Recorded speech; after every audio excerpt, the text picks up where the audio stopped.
Are you ready? It's the Roundtable with me, Robert Bannon. Well, Roundtable family, welcome. This is the Roundtable here on Broadway World or over here on the Broadway Podcast Network, where we love to talk about artists who make art. And I'm really excited about our next guest because I love the work. I love the work that's done at the Flea. When I was in acting school, my acting teacher said you have to go to the Flea and see the work at the Flea because not only can you get a great ticket, but you can see up and coming amazing work that you're not going to see anywhere, literally anywhere else. So I'm really excited about it all. April 26th to the 27th of Ashes and Souls. It's coming, and we need to hear all about it. So let's have our friends, Neil, welcome to the show. Hi. And I promised I was going to try to get it right. And I'm going to try to get it, but I'm going to let you say it first. Hi, this is Zihe. Zihe is close, better, all right? That's perfect. We're getting there. Well, thank you all so much for being here. I'm really excited to have you. Congratulations. Thank you so much. Thank you so much for having us. So, Neil, tell us, you wear a bunch of hats for this. So what did you do for this show of Ashes and Souls? Yeah, I'm doing 3 jobs. I wrote this play with Zihe, and then I'm directing it and also lighting designing it. Wait, you're directing it and lighting designing Yeah, it, and you wrote it. Yeah. And you're going to make popcorn, and you're going to sell soda, and ready to go. Yeah. How many jobs do you have? I have 3. Oh, so you all like to work a lot. Well, that seems like the case. Yeah. All right, what are your 3 jobs? I co-wrote it with Neil. I'm also the dramaturg on the production, and I'm also producing it. So these are the bosses of the show, everybody. This is where the people who are in charge. So Neil, how did you two meet, and then how did you come up with the idea to write a show together? Yeah. So this play is I call it very modern, very contemporary, and it's I wrote it in Chinese. Though we have English subtitle, but I wrote it in Chinese because it feels very native to me, because there are like many pieces, breadcrumbs, and elements that I started this project like 2-3 years ago, shortly after the pandemic, because I noticed something that because in China the live stream industry like TikTok and all of those things are really popping up back then. And suddenly I found out that all the streamers and influencers, when they're doing live stream, they start calling their audience family or like fam. In Chinese, it's just like 家人. So that's a little bit strange to me at first, because it's sort of like it's very intimate and serious word, but you're naming it to all of the strangers that you never met before. So I started to think, what if these people who just use it as a pet word suddenly have to shoulder the weight of this word, which it's through a strange but wonderful transformation, and what makes this transformation valuable. And it's sort of my family have a little bit of the Taoist background, that once I know this festival of ghosts in China, it's called Zhongyuan Festival, which is the Hungry Ghost Festival, if you know it. It's basically a totally different concept than Halloween.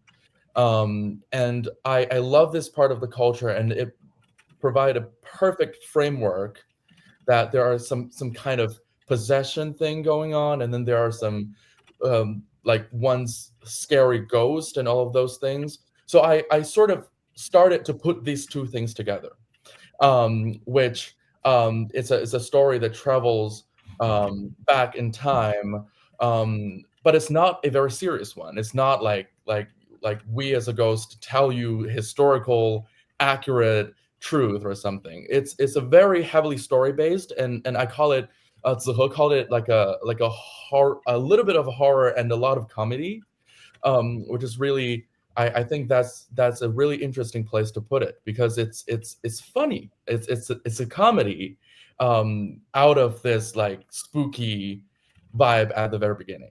Yeah. Oh, I love it. It sounds innovative and original and something new. And that's what I love about the Flea and the work that's done off Broadway in New York City, because the commercial theater landscape that's on Broadway is so many recycled shows and ideas, but now an original piece with original art and story is really important. So, maybe. Okay.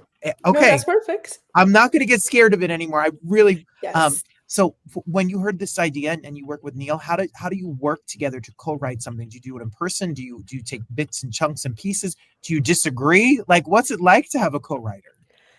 Oh, I mean, we disagree all the time, but I think for this project in particular, I think we were really complimentary of each other for this show, at least, because I know nothing of the live streaming industry, of the fam calling. I don't even have TikTok.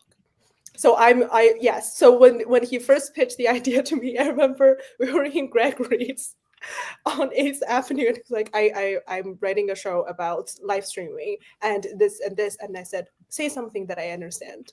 And he said, oh, it's about the Hungry Ghost Festival. I was like, okay, that I can do. That I understand, and I'm very interested in all the traditional Chinese culture and presenting that to a New York City audience. So we decided to work together. Sorry. No, I think that's so fun. When you got the idea and you work on it as the producer, now as a producer, how much do you have to wear the artistic hat and the business hat? How do those two things go together? Because that's a hard tightrope to walk. That's a hard line. That is very difficult. I think, to me, I have to tell myself, okay, this is now I'm wearing the producer hat, and now I'm wearing the dramaturg hat, and now I'm writing it. We finished all of the writing before we put together the production, so I think that's very helpful. So I got to focus on writing itself for a few months, and after that, but I think wearing those allows me to be in the room more. But I also choose to not speak as much when I'm in the room, because it is, wearing those two hats, it is very confusing for the cast and for Neil sometimes. So a lot of times when we speak, I would say, well, I'm talking to you now as the producer. Can we spend less? That's not a very stereotypical way, but yes. Well, Neil, for you, and now I'm never going to say, hey, fam, ever again on my show, because I do say it. I think we do say it because I think it is a way of making us feel connected. And it's a very family, and fam is a very big word. And people on my own platform have tried to get me to use little names and acronyms for people who watch. And they're fam. Hey, fam, welcome to the show. Hey, everybody. Yeah. Welcome to. So what is it like when you now watch creatives and now you have this idea of this show? Like, does it make you view live streaming in a new way? Yeah, I mean, first of all, I'm not against this word. It's just like I totally understand. Like if we're a very intimate group, like if we're doing things that we all know each other a little bit, and then we're here like every week or every show. I think a fam is the best way to describe this kind of connection. But the thing is sort of like it's a there were a lot of streaming that is purely for like commercial purposes, like I'm trying to sell things and then I never know you, and then there are millions of people here and then I'm just calling you fam. I feel like that's a little bit too much. But right now I feel like after writing this show, it's not like we're giving out an opinion or an answer out of this show that you cannot use that word or like something is not appropriate. It's just a phenomenon, and then we want to brought it to in front of an audience and then let you feel when you hear this word and then suddenly this figurative family actually becomes a family or something like that.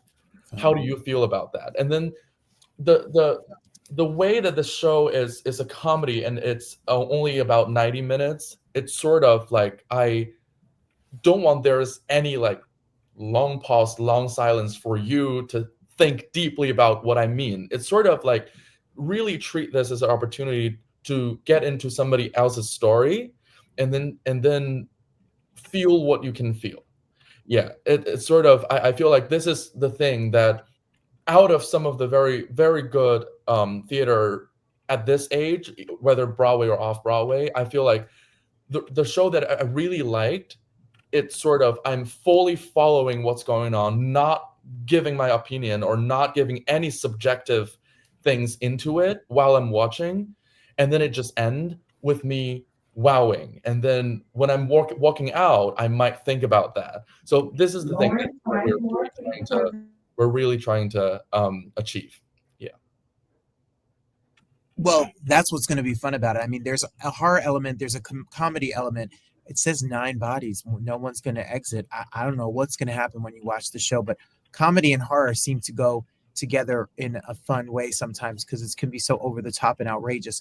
Is the show for a particular you could each answer this. Who do you want to come see this show? Who do you hope goes and gets something out of this? Who's this show for? You both can give me an answer. Well, I mean, to me, to be honest, I'm hoping a lot of young audiences. I know the show itself is in Mandarin, but I'm hoping just young audience in general in New York City, because I think changes and diversity always happens when there's young people on and off stage. So I think, and I mean, with this content in particular, the young audience has a lot to relate to. I think like we've all heard, maybe I'm making an assumption here, but a lot of people have heard of the word fam and live streaming industry and how that has changed a huge parts of our life. So I would say young audience for me. And look for I'm sorry, Neil, but for a young audience, you can get tickets for this. It's like $32, people. So you don't even have to, you don't have to break the bank. You can go take a date, have a friend, to have a funny night out. If you're a horror fan, like this is the show to go see. And still have money to buy a pizza after and a drink. Neil, what about you? Who do you hope shows up and who's this for? I honestly, I really, first of all, we really want to welcome back, because I know there are a lot of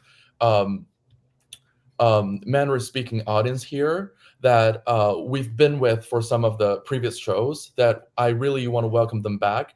But beyond that, I really want to welcome some non-Mandarin speaking folks here, because Zihe and I are really dedicated to do the supertitle translations here, that we are really hoping that it's not just conveying the meaning of the word, but because there's basically 2 different logic when you speak Mandarin and speak English, but there are some cultural connections there that we're trying to not only translate verbatim, but we're trying to interpret it in a way that using our knowledge when we are here, doing school and all of those things, using our knowledge of this linguistic kind of trick, that how can we translate that into short, understandable, and meaningful English words that can convey the meaning and also the emotion at the same time. So I really think that provide the access for people who needs the English subtitle to understand it. So I would like to welcome them to know this story about a very heavily Chinese related, like, ghost festival thing. Yeah. Well, you know what I love about it? Even if people don't speak Mandarin or don't have any Chinese heritage or any, my sister-in-law and now my niece they don't speak Mandarin, and she doesn't speak Cantonese either. She speaks something else, because there's many languages. And what I've learned about her parents and my in-laws is the culture and family and the tradition of it all is so important and gorgeous. It's beautiful, and the language is beautiful. Why was it important for you both? And you can answer both, I guess, in your own answer again. Why was it important for you to keep it in Mandarin and keep it to certain traditions within the culture?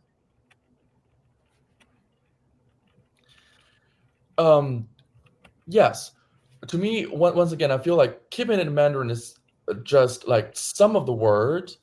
When I hear it through English, there is a sort of interpretation that something might lost in translation.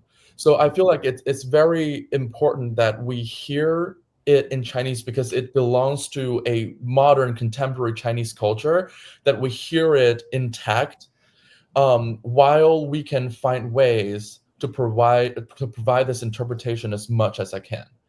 And also, there's a very specific thing that I'm not going like deep into it, but there's something called when you directly translate it, it's script kill, but it basically means a D&D game, but it's fully like more towards a LARP game that you're role playing. Like everybody have their own character, they have their backstory, like 6 or 8 people around a table, they have their backstories and all of those things, and then they have this game. Maybe it's a murder mystery, maybe it's a little love story, something. This kind of game is really, really popular in China right now. That this thing doesn't really have a direct translation in English. I feel like saying like D&D or something, because it's more like immersive theater actually. Okay. Yeah, and I don't think like naming it D&D or LARP or something will actually translate what it is. So Okay. I fully think like things like language like this, I intend to leave it in Chinese, and then we explain it to our English audience members, and then maybe they can, and then they can like feel what it is throughout the play. Well, it's exciting. I mean, this is something new and very exciting and up and coming and something different. And I want people, while we're talking, to make sure that they get their tickets, that it's going to be here before you know it, April 25th to the 27th, a Friday and Saturday at 8, and then Saturday and Sunday at 2 at the Flea, which is on Thomas Street. And you can go to tickettailor.com. The link will be below us so you can get your tickets. So tell us something, tell us a little bit about the cast. Who's going to be a part of this? What's it like working with them? Yeah.